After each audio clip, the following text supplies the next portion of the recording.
আজকে আমরা Renata stock নিয়ে কথা বলবো। এই স্টকে detail analysis, equity valuation, business model, business performance এবং ফিউচারে কী হতে পারে বা কীরকম ক্যাপিটাল এক্সপেন্ডিচার করেছে রিসেন্ট ইয়ারগুলোতে, এখন মার্কেট প্রাইসটা আন্ডার ভ্যালুড না ওভার ভ্যালুড, এই বিষয়টা নিয়ে আলোচনা করব। রেনেটা সম্পর্কে কিছু পজিটিভ বা কিছু নেগেটিভ কথা বলা হতে পারে। এই শেয়ারটা কি এখন সাইডলাইনে আছে? তবে মনে রাখতে হবে যে রেনেটা একটা গুড কোম্পানি। আলোচনা করার আগে ছোট্ট একটি অনুরোধ আপনাদের কাছে, আমার ভিডিওটি যদি ভালো লেগে থাকে অবশ্যই সাবস্ক্রাইব করবেন। এই ভিডিওর সম্পূর্ণ ডাটা পাবলিকলি অ্যাভেলেবল, শুধুমাত্র এডুকেশনাল পারপোজে তৈরি করেছি। এই ভিডিওর মাধ্যমে আমি স্টককে কিনতে, বিক্রি করতে বা হোল্ড করতে কোনো ধরনের পরামর্শ বা সাজেশন দিচ্ছি না। শেয়ার বাজারে বিনিয়োগ ঝুঁকিপূর্ণ, জেনে ও বুঝে বিনিয়োগ করুন। মনে রাখবেন, টাকা আপনার, লাভ আপনার, লস আপনার, তাই দিন শেষে সিদ্ধান্তটা আপনাকেই নিতে হবে।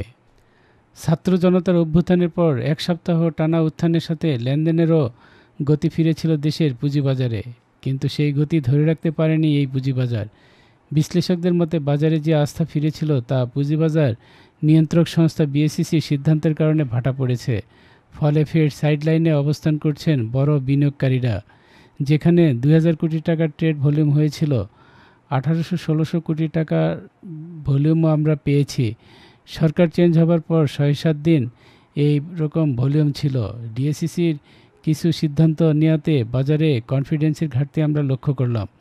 এসিসি 11 থেকে 12 জন বড় বিনিয়োগকারীর বিও অ্যাকাউন্ট সুইচ করে দিল। এতে করে কনফিডেন্সের ঘাটতি হলো। ন্যাচারালি বাজার একটা স্লো ডাউন করে বিনিয়োগকারীরা। যে কোনো খারাপ খবরে বাজারে একটা ইম্প্যাক্ট ফেলে এবং যে কোনো চেঞ্জে এর একটা ইম্প্যাক্ট বাজারে পড়ে। রেনেটা লিমিটেড, পূর্বে ফাইজার লিমিটেড, বাংলাদেশের শীর্ষস্থানীয় এবং দ্রুত বর্ধনশীল ফার্মাসিউটিক্যাল এবং পশু স্বাস্থ্য পণ্য প্রস্তুতকারী কোম্পানিগুলির মধ্যে অন্যতম। কোম্পানিটি 1972 সালে ফাইজার লিমিটেডের সহায়ক হিসেবে কাজ শুরু করে। পরবর্তী 2 দশক ধরে এটি ফাইজার কর্পোরেশনের অত্যন্ত সফল সহায়ক হিসেবে অব্যাহত ছিল। তবে 1990-এর দশকের শেষের দিকে ফাইজারের লক্ষ্য ফর্মুলেশন থেকে গবেষণার দিকে চলে যায়। এই রূপান্তরের অনুসারে ফাইজার বাংলাদেশ সহ অনেক দেশে তার স্বার্থ বিচ্ছিন্ন করেছে। 1993 সালে ফাইজার তার বাংলাদেশের কার্যক্রমের মালিকানা স্থানীয় শেয়ার হোল্ডারদের কাছে হস্তান্তর করে এবং কোম্পানির নাম পরিবর্তন করে রেনেটা লিমিটেড করা হয়। রেনেটা লিমিটেডের মূল ব্যবসা হলো মানব ওষুধ এবং পশু স্বাস্থ্য পণ্য। বাংলাদেশে এটি চতুর্থ বৃহত্তম ফার্মাসিউটিক্যাল কোম্পানি এবং পশু স্বাস্থ্য পণ্যের বাজারে শীর্ষস্থানীয়। এখানে 8000-এরও বেশি মানুষ কর্মরত। এছাড়াও রেনেটা পণ্য Afghanistan, Belize, Cambodia, Ethiopia, Guyana, Honduras, Hong Kong, Kenya, Malaysia, Myanmar, Nepal, Philippines, Sri Lanka, Thailand, যুক্তরাজ্য এবং ভিয়েতনামে রপ্তানি করা হয়। কোম্পানিটি ঢাকা স্টক এক্সচেঞ্জে তালিকাভুক্ত হয়েছে, যার বাজার মূলধন $1 বিলিয়ন বেশি এবং রেনেটা জাতীয় কোষাগারে বছরে প্রায় 150 কোটি টাকা অবদান রাখে। রেনেটা হরমোন, গর্ভনিরোধক, ক্যান্সার বিরোধী ওষুধ, মৌখিক প্রস্তুতি, প্যারেন্টাল প্রস্তুতি এবং অন্যান্য প্রচলিত ওষুধ সহ প্রায় 300 রকমের জেনেরিক ওষুধ প্রস্তুত করে। এছাড়াও তারা প্রায় 95টি প্রকারের পশু চিকিৎসা এবং পুষ্টিপণ্য তৈরি করে। কোম্পানিটির 3টি পৃথক উৎপাদন ক্ষেত্রে 10 ধরনের উৎপাদন সুবিধা রয়েছে। সারা দেশে 19টি পণ্য ভাণ্ডার দ্বারা রেনেটার পণ্য বিতরণ করা হয়। রেনেটার সদর দপ্তর plot 1, Milk Vita road, section 7, Mirpur, Dhaka, বাংলাদেশে অবস্থিত। প্রায় 3 দশক ধরে এর ওষুধ বাংলাদেশের মানুষের কল্যাণে অগ্রণী ভূমিকা পালন করে আসছে। রেনেটা এবং সাজেদা ফাউন্ডেশনের সফলতার সবচেয়ে বড় কৃতিত্বের দাবিদার হচ্ছে এর প্রতিষ্ঠাতা সৈয়দ হুমায়ুন কবির। তিনি 1972 সালে মার্কিন ওষুধ জায়ান্ট ফাইজার কর্পোরেশনের সাবসিডিয়ারি হিসেবে বাংলাদেশে ফাইজার ল্যাবরেটরিজের কার্যক্রম শুরু হয়। সে সময় সৈয়দ হুমায়ুন কবির প্রতিষ্ঠানটির প্রথম এমডি হিসেবে দায়িত্ব নেন। 1993 সালে ফাইজারের বাংলাদেশে ব্যবসার মালিকানা স্থানীয় শেয়ার হোল্ডারদের হাতে হস্তান্তরের প্রক্রিয়া শুরু হয়। এই হস্তান্তর প্রক্রিয়া চলাকালে রেনেটা প্রতিষ্ঠা করেন সৈয়দ হুমায়ুন কবির। একই সঙ্গে প্রতিষ্ঠানের মার্কিন শেয়ার হোল্ডারদের মালিকানাধীন ফাইজার বাংলাদেশের শেয়ার সাজেদা ফাউন্ডেশনে অনুকূলে ধার দিতে রাজি করান। আর্থিক প্রতিবেদন পর্যালোচনা করলে দেখা যায় ধারাবাহিকভাবে ব্যবসা মুনাফায় প্রবৃদ্ধি করেছে কোম্পানিটি। বার্ষিক লভ্যাংশের হার 9 থেকে 10%। চলতি 2023-24 হিসাব বছরের প্রথমার্ধে জুলাই থেকে ডিসেম্বর আয় বেড়েছে 16.67%। আলোচ্য সময়ে কোম্পানিটির আয় হয়েছে 1,860 কোটি 36 লাখ টাকা। আগের হিসাব বছরের একই সময়ে যা ছিল 1,594 কোটি 68 লক্ষ টাকা। প্রথমার্ধে কোম্পানিটির কর পরবর্তী নিট মুনাফা আয় হয়েছে 185 কোটি 93 লক্ষ টাকা। আগের হিসাব বছরে একই সময়ে যা ছিল 209 কোটি 88 লক্ষ টাকা।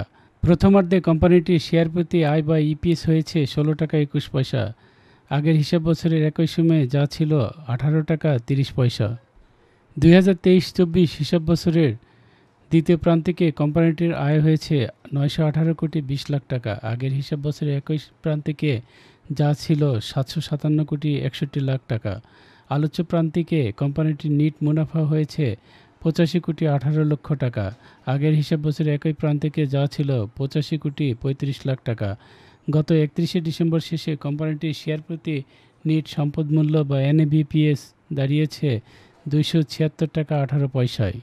ফেব্রুয়ারি 24-এ রেনেটার বাজার মূল্য ছিল 1217 টাকা 90 পয়সা। ফ্লোর প্রাইস ভাঙলেও এই শেয়ারটির দাম আরও কমতে শুরু করে। জুন 24-এ এই শেয়ারটির দাম 610 টাকায় নেমে গিয়েছিল। বর্তমান রেনেটার বাজার মূল্য 772 টাকা 60 পয়সা। ডিএসইতে গত বৃহস্পতিবার রেনেটা পিএলসির শেয়ার সর্বশেষ 772 টাকা 60 পয়সায় লেনদেন হয়েছে। গত 52 সপ্তাহের মধ্যে সর্বোচ্চ মূল্য ছিল 1217 টাকা 90 পয়সা এবং সর্বনিম্ন মূল্য ছিল 608 টাকা 30 পয়সায়। কারেন্ট শেয়ার হোল্ডিং হচ্ছে ডাইরেক্টরদের হাতে 51.29% এবং ফরেন আছে 21.41%, ইনস্টিটিউট হচ্ছে 20.71% এবং পাবলিকের হাতে আছে মাত্র 6.59%। 52 সপ্তাহের মধ্যে সর্বোচ্চ দাম ছিল 1217 টাকা 90 পয়সা এবং সর্বনিম্ন দাম ছিল 608 টাকা 30 পয়সা। পিই রেশিও হচ্ছে 25.25। ইপিএস বা আর্নিং পার শেয়ার হচ্ছে 30.60। এনএভি হচ্ছে 283.62 এবং টোটাল শেয়ার সংখ্যা হচ্ছে 11.47 কোটি। কোনো কোম্পানির শেয়ার অ্যানালাইসিস করার সময় ক্যাশ ফ্লো একটি গুরুত্বপূর্ণ জিনিস। কোম্পানির হাতে কত ক্যাশ এই মুহূর্তে আছে, যদি কোনো কোম্পানির কাছে পজিটিভ ক্যাশ ফ্লো হয় তাহলে সেটি একটি ভালো লক্ষণ। তবে স্মল ক্যাপ কোম্পানির ক্ষেত্রে ক্যাশ ফ্লো নেগেটিভ থাকতে পারে, কারণ ছোট ছোট কোম্পানি তাদের সেই ক্যাশকে রিইনভেস্ট করে দেয় ব্যবসাতে। এখন প্রশ্ন, আপনি শেয়ারটি কিনবেন কিনা? এক্ষেত্রে আপনাকে সাজেস্ট করব, আপনি যদি একজন লং টার্ম ইনভেস্টর হয়ে থাকেন তাহলে আপনি এখন এন্ট্রি দিতে পারেন, কিন্তু আপনি যদি এখন শর্ট টার্ম ইনভেস্টর হয়ে থাকেন তাহলে অবশ্যই আপনাকে এন্ট্রি পয়েন্টটা খুবই গুরুত্বপূর্ণ। এক্ষেত্রে আপনি কোম্পানির শেয়ারের দামটি যদি তার 52 উইক হাই থেকে 5 থেকে 15% ডাউনে পান, সেখানে আপনি অল্প অল্প করে ইনভেস্ট করতে পারেন। রেনেটা কোম্পানির লক্ষ্য হলো মানুষের জন্য মানসম্পন্ন উদ্ভাবনী স্বাস্থ্যসেবা ত্রাণ তৈরি করা এবং প্রদান করা। ব্যবসায়িক কার্যক্রমে কঠোরভাবে নৈতিক মান বজায় রাখা এবং শেয়ার হোল্ডার, স্টক হোল্ডার এবং বৃহৎভাবে সমাজের সুবিধা নিশ্চিত করা। বাংলাদেশের পার্সপেক্টিভে এই শেয়ারটি ইনভেস্টরদেরকে দীর্ঘমেয়াদী বিনিয়োগ করলে ফিনান্সিয়াল ফ্রিডম দিতে পারবে বলে আশা করা যায়।